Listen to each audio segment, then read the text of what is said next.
personnel. J'aimerais parler du sommeil spirituel de l'Église. Le sommeil spirituel de l'Église. Alors, tout le monde présenterait des tableaux qui dépeignent le sommeil spirituel de l'Église.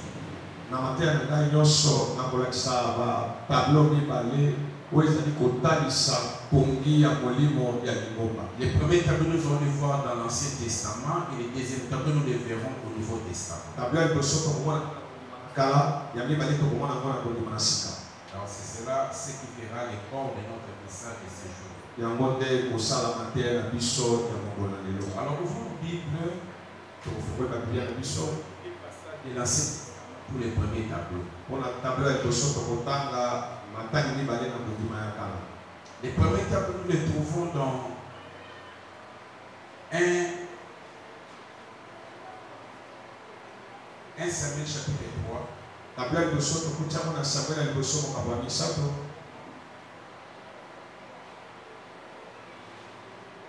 Les versets 1er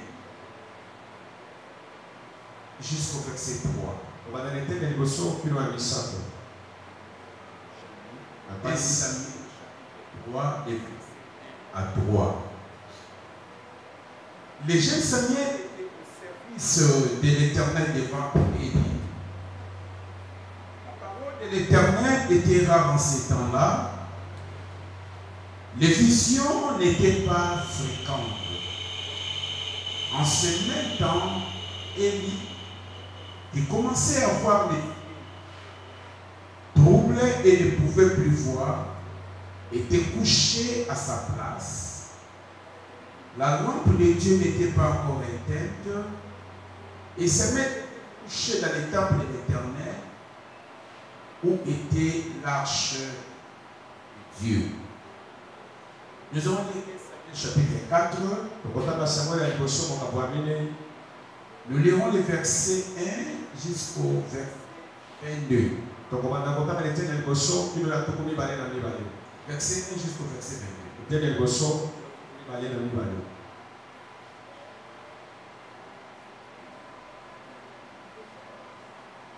La parole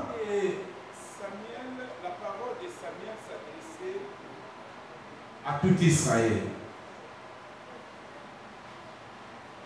Israël sortit à la rencontre des Philistins pour combattre. Ils campèrent près de Ben Ezer et les Philistins étaient campés à Pèbre. Les Philistins se rangèrent en bataille contre Israël et le combat s'engagea. Israël fut battu par les Philistins qui tuèrent les champs de bataille à 4000. Le peuple rentra au camp et les anciens d'Israël dirent: pourquoi l'Éternel a-t-il laissé battre aujourd'hui par les Philistins? Allons chercher à Silo l'arche de l'alliance de l'Éternel. Qu'elle vienne au milieu de nous et livre de la main de nos ennemis. Le peuple envoya à Silo, d'où l'on apporta l'arche de l'alliance de l'Éternel, des armées qui siègent contre les chérubins. Les deux fils d'Élie, Ophni et Phiné, étaient là, avec l'arche de Dieu. Lorsque l'arche de l'alliance de l'Éternel entra dans les camps, tout Israël poussa des grands cris de joie et la terre en fit ébranler. Les retentissements des cris firent entendre les Philistins et ils dirent: que signifient ces grands cris qui retentissent dans les camps des Hébreux? Et ils apprirent que l'arche de l'Éternel était arrivée au camp. Les Philistins y eurent peur, parce qu'ils crient que Dieu était venu dans les camps. Malheur à nous, dit-il, car il n'en a pas été ainsi jusqu'à présent. Malheur à nous, qui nous délivrera de la main de ce Dieu puissant? Ce sont ces dieux qui ont frappé les Égyptiens de toutes sortes de plaies dans les déserts. Fortifiez-vous et soyez des hommes, Philistins, de peur que vous ne soyez asservis aux Hébreux comme ils vous ont été asservis. Soyez des hommes et combattez. Les Philistins livrèrent bataille et Israël fut battu. chacun s'enfuit dans sa tente. La défaite fut très grande et il tomba d'Israël 30 000 hommes de pied. L'arche de Dieu fut prise et les deux fils d'Élie, Ophni et Phiné, mourirent. Un homme de Benjamin accourut du champ de bataille et vint à Silo le même jour, les vêtements déchirés et la tête couverte d'éther. Lorsqu'il arriva, Élie était dans la tente, assis sur un siège près du chemin, car son cœur était inquiet pour l'arche de Dieu. À son entrée dans la ville, cet homme donna la nouvelle et toute la ville poussa des cris. Élie entendit ces cris, dit: que signifie ce tumulte? Et aussitôt l'homme vint apporter la nouvelle à Élie. Or, Élie était âgé de 98 ans, il avait les yeux fixes et ne pouvait plus voir. L'homme dit à Élie: j'arrive du camp de bataille et c'est du champ de bataille que je me suis enfui aujourd'hui. Élie dit: que se passe-t-il, mon fils? Celui qui a porté la nouvelle dit en réponse: Israël a fui devant les Philistins et le peuple a éprouvé une grande défaite. Et même tes deux fils, Ophni et Phiné, sont morts et l'arche de Dieu a été prise. À peine il fait mention de l'arche de Dieu qu'Élie tomba de son siège à la renverse à côté de la porte. Il s'est rompu la nuque et mourut, car c'était un homme vieux et pesant. Il avait été juge en Israël pendant 40 ans. Sa belle-fille, femme de Phiné, était enceinte et sur le point d'accoucher. Lorsqu'elle entendit la nouvelle de la prise de l'arche de Dieu, de la mort de son beau-père et de celle de son mari, elle se courba et accoucha, car le douleur la surprit. Comme elle a mouru, les femmes qui étaient auprès d'elle lui disent: ne crains point, tu as enfanté un fils. Mais elle ne répondit pas et ne fit pas attention. Elle appela l'enfant Ichabod en disant: la gloire est bannie. La gloire est bannie. C'est à cause de l'arche de Dieu et à cause de son beau-père et de son mari. Elle dit: la gloire est bannie d'Israël, car l'arche a été prise. Acclamons la parole du Seigneur. Alors, je vous avais dit l'autre fois comment c'est les serviteurs de Dieu au temple qui était à Silo. Et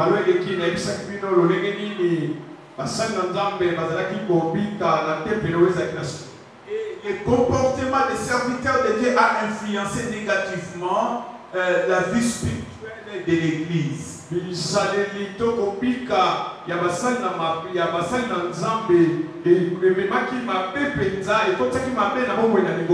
cela a occasionné à produire des sommeils spirituels à Silo ou dans les environs, dans la nation. Et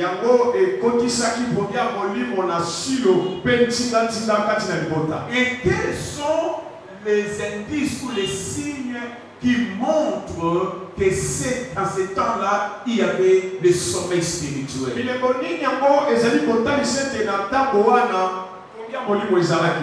J'ai relevé 5 choses. 5 signes distinctifs d'un sommeil spirituel dans les églises ou dans l'église. Les 4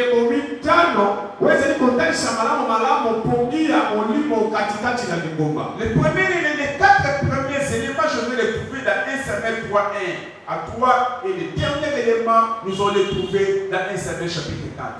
La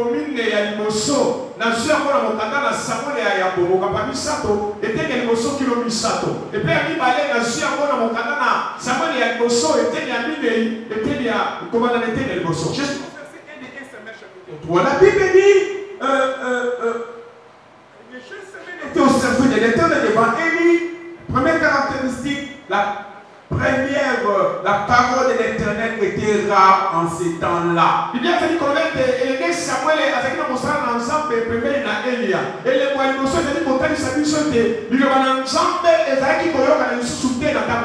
La rareté de la parole. Lorsque le sommeil spirituel entre dans l'église, cela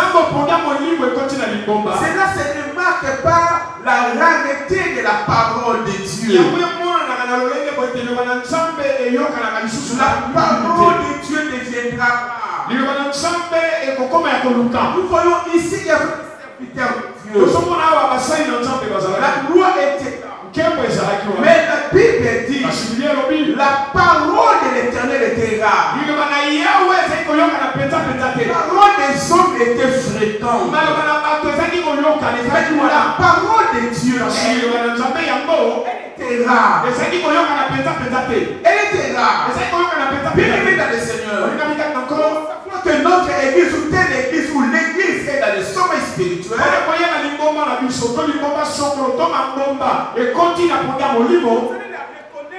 reconnaître par la rareté de la parole.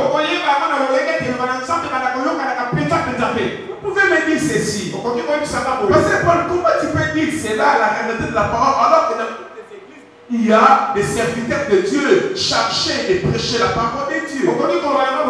Parce que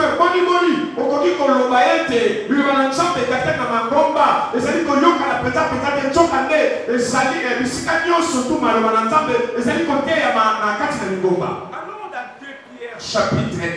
Donc elle a fait le verset 21. Voici ce que la Bible dit. Car ce n'est pas une volonté dont une prophétie n'a jamais été apportée. Mais c'est poussé par les Saint-Esprit. Et les hommes ont parlé de la part de Dieu. Il ne suffit pas de se mettre devant les gens et parler de Dieu pour nous. On doit être poussé par le Saint-Esprit. Et ce n'est pas la parole que tu es en train de prêcher doit être inspiré par le Saint-Esprit. Si la parole que vous prêchez n'est pas inspirée par le Saint-Esprit, c'est que tu ne prêches pas la parole. Si la parole que tu es en train de prêcher n'est pas la parole de l'air, n'est pas la parole du moment, c'est que ce que tu prêches, tu es hors sujet, tu n'es pas de la volonté de Dieu. Écoutez bien, moi je suis avocat. Nous avons il y a ce qu'on appelle la procédure pénale et la procédure civile.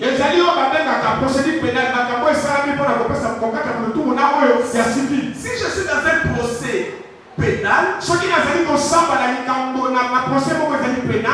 vais pas utiliser la procédure civile. Parce que si je suis de la procédure civile, rien ne va marcher. Parce que la procédure pénale et la procédure civile sont des choses deux fois tout à fait différentes. Parce que la procédure pénale et la procédure civile, la Bible est remplie de paroles de Dieu. Mais la Bible dit quel est le serviteur fidèle et prudent que son maître a établi sur ces gens, leur donnant la nourriture convenable.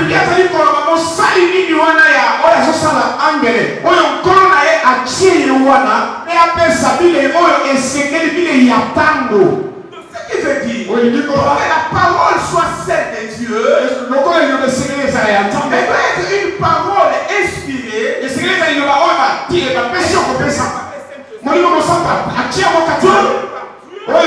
Sinon, alors ça va être une parole. Quand vous avez médité, vous allez avec la même parole à la présence du Seigneur.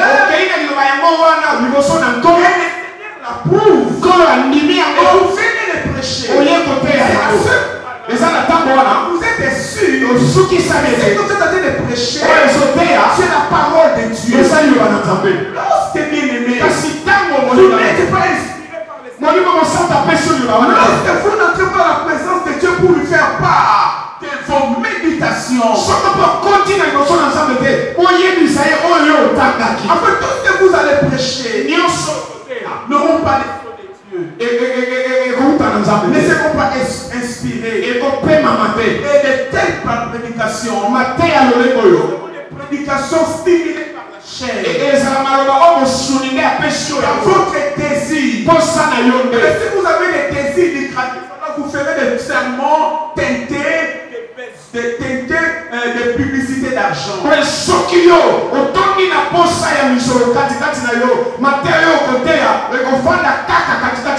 Les prédications que vous allez faire, rien à faire avec le royaume de Dieu. Les prédications que vous allez prêcher, vous mettrez l'homme au centre de l'évangile. Lorsque les gens sont dans les sommeils spirituels, ils mettent l'homme au centre de l'évangile. C'est ce qu'on appelle l'humanisme. Il n'y a pas d'humanisme dans l'évangile. Les prédications doivent être christocentriques. Les prédications, lorsqu'il y a les réveils, les prédications sont christocentriques. Les prédications sont humanistes. C'est l'humanisme. Je crains. Vous savez, je ne pose pas. L'église s'est transformée en des facultés d'économie.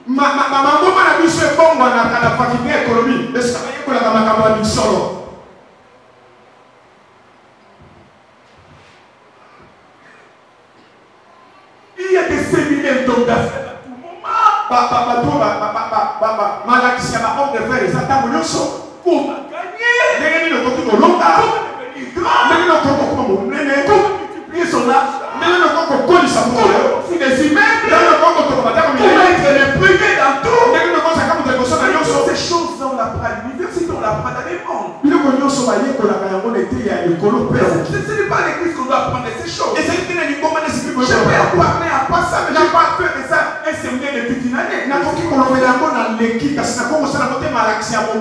Et les séminaires de motivation à l'église. J'ai besoin de te motiver. Mais ça, ce n'est pas la parole du Seigneur. Ce n'est pas les planchers du royaume. Jésus-Christ nous a laissé le message du royaume. Vous verrez l'église avoir la rareté de la parole.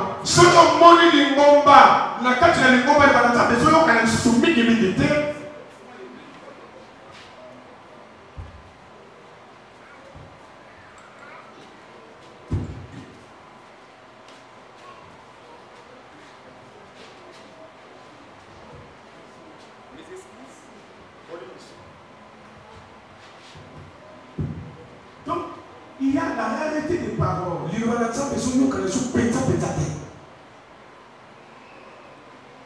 Vous allez voir quelqu'un qui se dit pasteur, apôtre.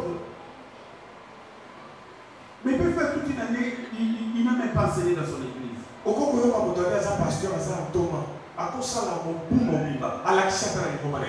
nos prédications, c'est pour faire des gens se fanatiques. Les gens les fanatiques. Élever les gens. Élever le matériel. Vous verrez ça. Il est en train de parler de temps en temps de Christ, mais Jésus utilise le nom de Christ juste pour vous endormir, mais en réalité, ce n'est pas la parole de Dieu.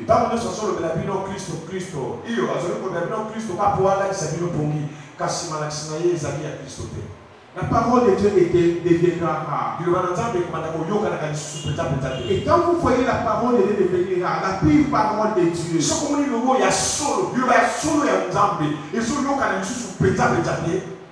c'est l'homme qu'on est en train d'élever.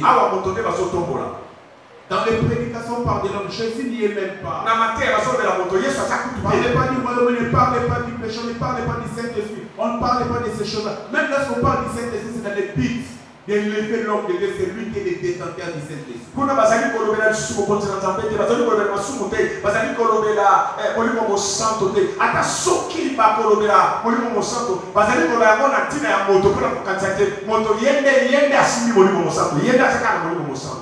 Non, mes frères, il y avait la rareté de la parole. La deuxième chose, on nous montre, on dit, les visions n'étaient pas fréquentes. Il y avait plus de visions. Et dans le pays, les gens n'avaient plus de visions. Les visions étaient trop rares. Les gens avaient des visions de manière sporadique.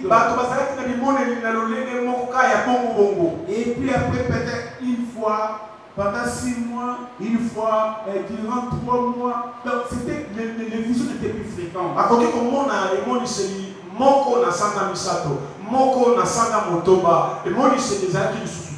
Cela veut dire quoi, mes frères? Cela veut tout simplement dire lorsque l'Église entre dans le sommeil spirituel, les dons du Saint-Esprit ne seront plus opérationnels. On ne laissera plus la place au Saint-Esprit de travailler à l'Église. Mais je vais parler plus des dons. Les dons seront étouffés. Les dons de les dons de guérison ne vont pas travailler. Les dons ne vont pas travailler. Tous les dons là, on va les et on ne permettra pas que cela puisse travailler. Ça montre que l'Église est vraiment dans le sommeil spirituel. Amen. Amen.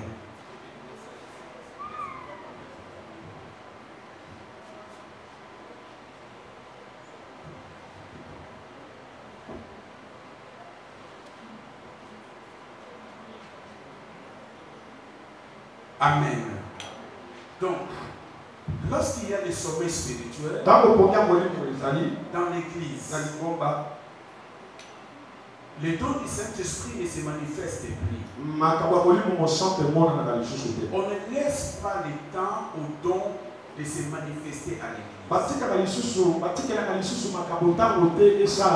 Il y a des églises qui ne sont pas mortes. Seulement dans leur façon de fonctionner, ils ne laissent pas les dons, les manifestations charismatiques pendant les cultes, ils les font dans le département. C'est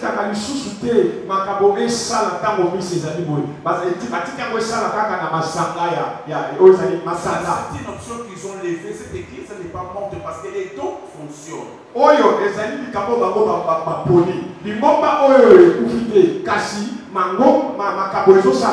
Mais une église morte, ou une église dans les sommets spirituels, on ne laissera ni dans les cultes, ni dans les réunions de département les gens manifester les dons.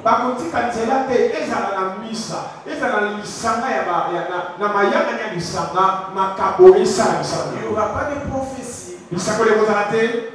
Il n'y aura pas de paroles de connaissance. Il n'y aura pas de paroles inspirées. En fait, il n'y aura rien. Vous savez, mes frères, que Dieu travaille avec l'homme au travers de son esprit. Dieu travaille avec l'église par le Saint-Esprit. Regardez les messages de cette église d'Asie mineure en Apocalypse.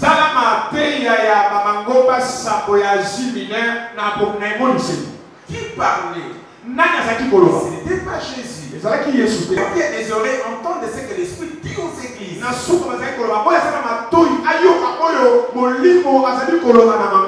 C'est le Saint-Esprit qui cherche l'église au quotidien. Mais lorsqu'il n'y a plus de dons, c'est qu'il y a un problème dans l'église. Ils peuvent avoir des raisons. Parce qu'il y a des prophéties détruisent les églises, oui.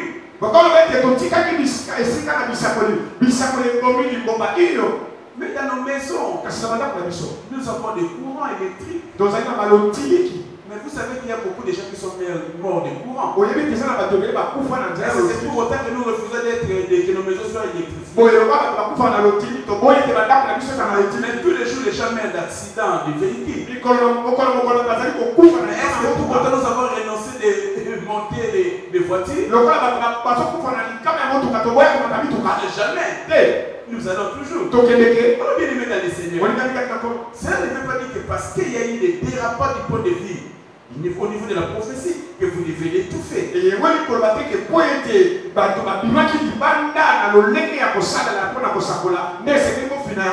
Alors lorsqu'on refuse catégoriquement qu'il y ait des dons, sachez que cette église-là vit dans le sommeil spirituel.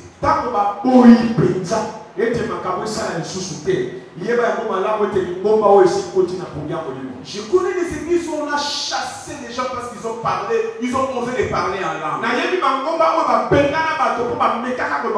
a parlé juste en langue, on l'a chassé de l'église. Troisième chose, on dit que les souverains sacrificateurs commençaient à avoir les yeux troubles.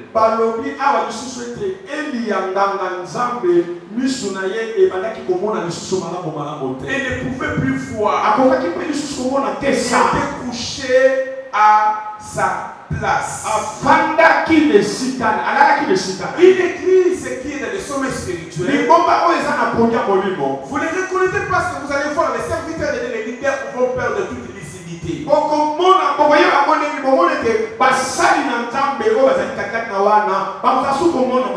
Les jugements seront partisans. Et vous allez remarquer aussi un certain immobilisme, inactivité. Chacun va rester dans sa place, cherchant à protéger son terrain, protéger sa fonction. Comme moi je suis président ici, personne d'autre ne sera président à ma place. Il suffit seulement qu'on puisse, on change, et il y aura des problèmes.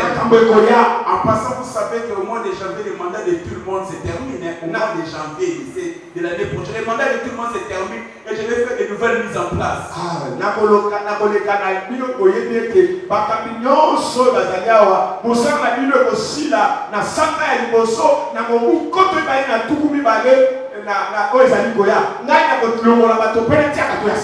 Je suis diacre, je suis président, je suis avec vous tous. Votre mandat va se terminer le 1er janvier.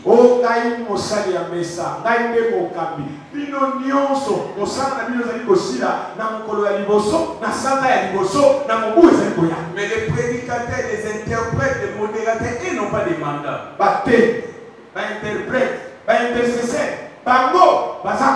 Les bergers aussi n'ont pas de mandat.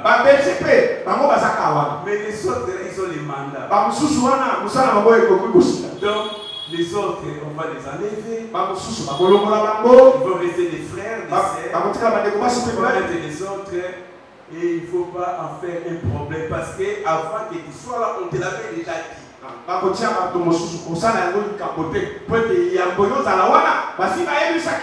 Et toi aussi, tu avais remplacé une autre personne. Toi aussi, on va te remplacer. Acclamons le Seigneur. Ok, je continue. Donc, les choses sont dans l'immobilisme. Il ne faut absolument rien. Plus d'activité spirituelle, plus d'ambition, plus de vision.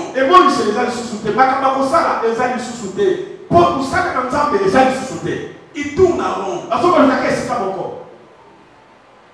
Et lorsqu'une église, comme a dit Renard Bonk, une église qui ne cherche pas de perdre et elle-même perd.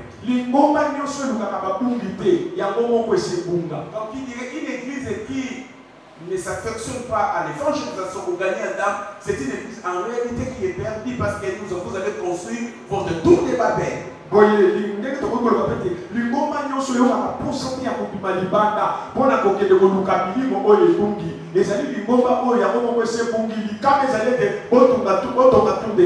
Lorsque une église est dans le sommeil spirituel, spirituelle, elle a tendance à devenir une tour de Babel.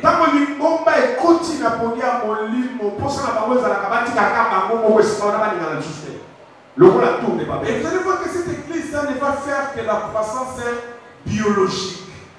C'est-à-dire que les nouveaux membres ne viendront plus par l'évangélisation, mais les nouveaux membres viendront par la naissance entre les membres de l'église. Limbomba ya lolenge okomona okokola nango ekozala lisusu te bakilivi libanda batei batosa malango bakoti na limbomba te limbomba ekobanda kokola kaka bango moko mondimi oyo aboti bana na bango nde babi koya kotondisa limbomba wana. Non, bien-aimé, la croissance biologique est normale. Nous ne devons pas compter sur cela. Parce que la croissance biologique ne racine pas que les enfants qui viennent là, qui sont venus à l'église, ils vont aussi donner leur cœur à Christ comme les parents.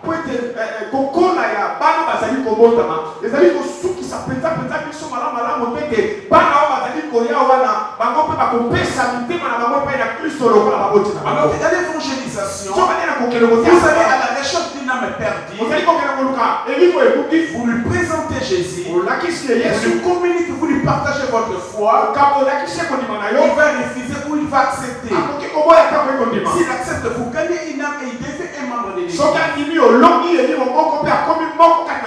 lorsqu'il y a l'immobilisme, lorsqu'il y a une activité, lorsque les gens commencent à se combattre les uns les autres, qui va être trop proche du pasteur, qui est le pire du pasteur, qui le pasteur aime plus, cela veut dire que ce n'est pas bien. Bien-aimé dans le Seigneur, quatrième chose, la Bible dit au verset 3, la lampe de Dieu n'était pas encore éteinte.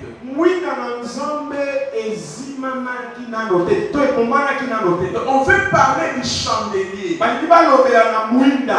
chandelier n'était pas encore éteint. Et ce qui veut dire le chandelier allait pour s'éteindre. Allait s'éteindre. Pourquoi? Parce qu'il y avait une négligence. Les serviteurs qui devaient moucher les lampes, mettre toujours de l'huile, ils étaient devenus négligents. Ils s'occupaient des femmes, ils s'occupaient des offrandes. Et la lampe avait perdu son éclat. Le chandelier allait s'éteindre. Nous savons que le chandelier est l'image du Saint-Esprit dans l'église. La lampe est l'image du Saint-Esprit à l'église. L'église est vivante à cause de la présence du Saint-Esprit.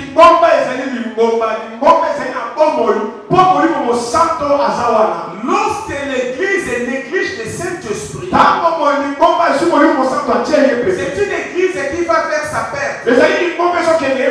Lorsque le Saint-Esprit n'a plus de place, de choix dans l'église, lorsque dans nos cultes nous ne laissons plus la place au Saint-Esprit, à ce moment-là l'église va faire sa perte. L'église deviendra malade et finira par devenir une église morte spirituellement. Ça sera une église qui va tomber dans le sommeil spirituel. N'oubliez pas que Jésus a promis l'édification de l'église. Mais Jésus n'a pas bâti l'église. L'église a été bâtie au jour de la Pentecôte avec le Saint-Esprit. Parce que l'église naquit avec le Saint-Esprit. Ce qui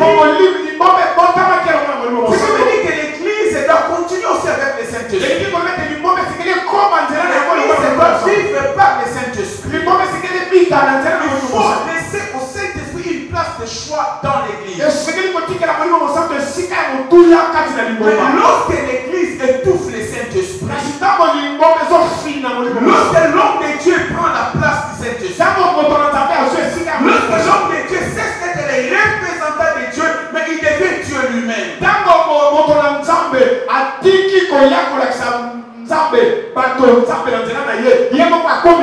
Lorsqu'on cesse d'être l'homme de Dieu pour devenir l'homme de Dieu, on enlève les dés là, ça change tout.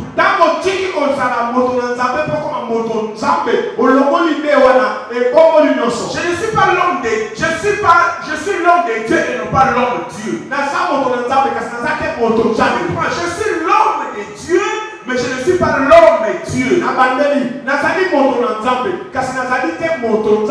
Non mes frères, bien-aimés dans le Seigneur, lorsque le Saint-Esprit est étouffé dans une église, alors c'est grave. Parce que tout deviendra compliqué dans cette église. L'être du Saint-Esprit, quand il est négligé,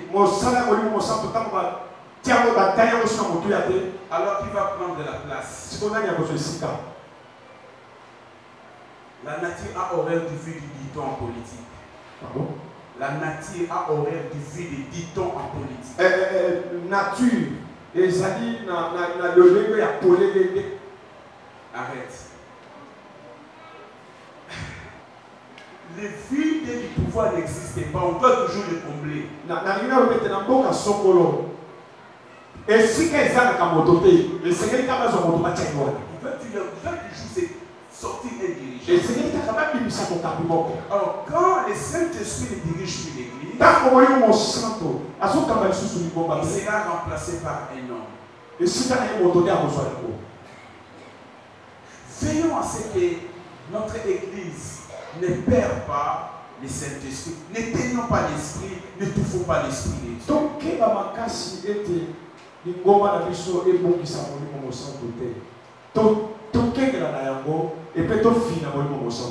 Quelle est la place? Vous allez trouver que dans les églises mortes, le Saint-Esprit n'a pas sa place. La rationalité a pris la place du Saint-Esprit. La rationalité, la science, l'exactitude, la cohérence a pris la place du Saint-Esprit.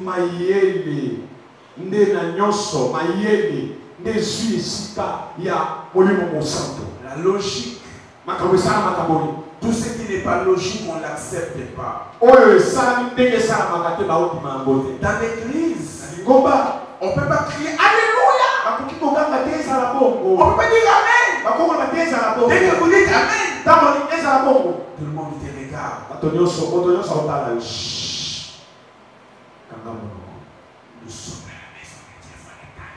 Nous sommes à la maison de Dieu. Tu veux danser?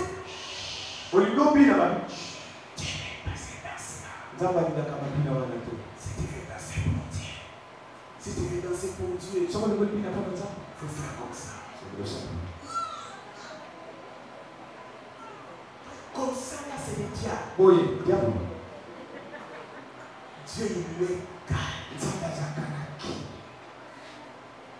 Et même quand on entre à l'église,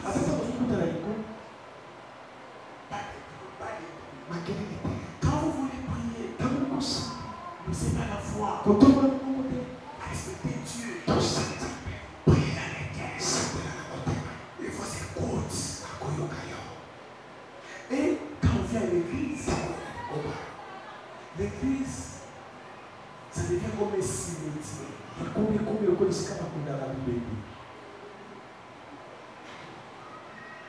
Alléluia. Et on dit Dieu aime la paix. Dieu aime les calmes. Non. Les calmes, Dieu est dans les calmes. Dieu est là où il y a aussi les chauds. Dieu n'est pas simplement là où il est aussi là où il y a les calmes. Seulement la personne doit être libre. Si on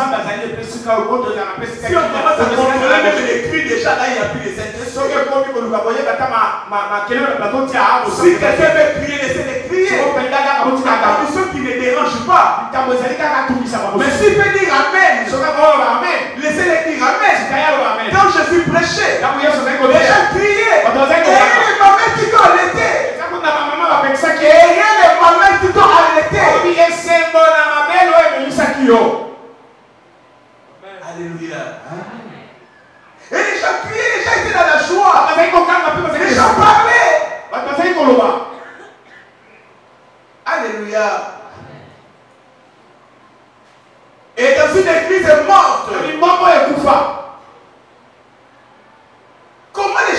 s'agenouiller.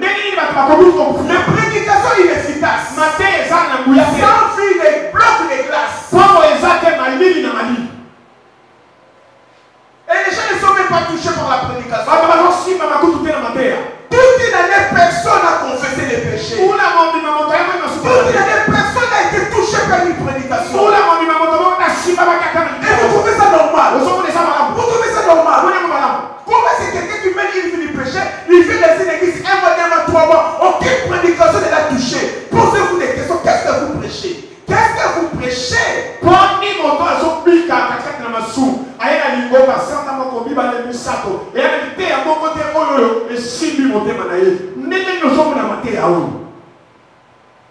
C'est qu'il y a certainement des compromissions.